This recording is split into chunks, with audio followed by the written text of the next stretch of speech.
Fritslev, der er ikke ret mange virksomheder i Danmark, som faktisk bliver 75 år og eksisterer som på det grundlag, som de er skabt.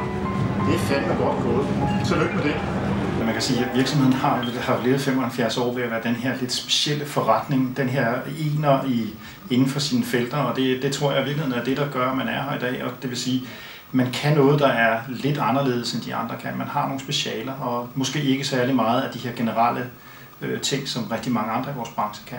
Man har dyde på hele tiden at være på forkant, og hele tiden prøve at udvikle sig i forhold til den verden, der er rundt omkring en. Det er en lille smule skræmmende at stå her og skal tale lige før en fremtidsforsker på et 75-års jubilæum, fordi jeg kan jo ikke undgå at dvæle en smule ved fortiden. Hvis man går helt tilbage i historien, så kan man jo virkelig sige, at vi startede jo firmaet lige nøjagtigt med den ånd, fordi vi i 1939, den 1. april, da Mogens Balslev starter virksomheden her, der er Europa i flammer. Alle ved, der kommer en krig. Ingen rigtig ved, hvornår. Og samtidig, hvis man så slår op i telefonbogen, så fandtes der ikke en elingeniør i Danmark på det tidspunkt, som havde det som speciale, altså elrådgivning. Og hans far tænkte, jamen du er bindegalt, du har guldrandet job på Danske Papirfabrikker, hvorfor siger du dog det job op for at starte det her? Og han havde bare den holdning, at det var fordi det var nødvendigt, og det var der et behov for i markedet.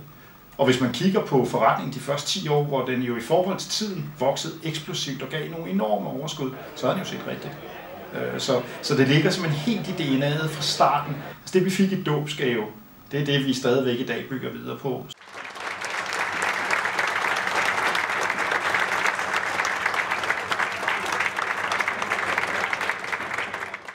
Kender I den der gamle vits ud fra DTU om, hvad er forskellen på en introvert ingeniør og en ekstrovert ingeniør? Kender I den? Om den introverte ingeniør, han kigger ned på sine egne snørebånd, når han taler med andre mennesker. Den ekstroverte ingeniør, han kigger ned på den anden snørebånd, når han taler med andre mennesker.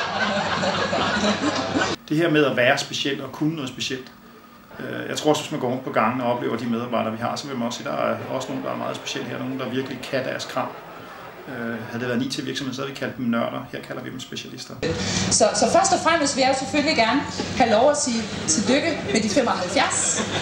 Jeg tror jo ikke, I ser sådan der ud, Balslev. Jeg tror jo ikke, at folk, som bliver lidt grå i toppen, de nødvendigvis ser sådan der ud længere. Jeg tænker, de ser måske sådan der ud.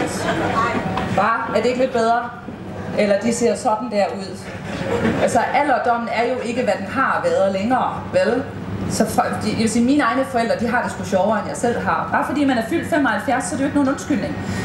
Inden for de sidste 6 måneder har vi haft 2 40-års jubilæer. Jeg har stadigvæk folk, der er over 70, som kunderne efterspørger, og som går til dagligt i huset og øser ud af deres viden.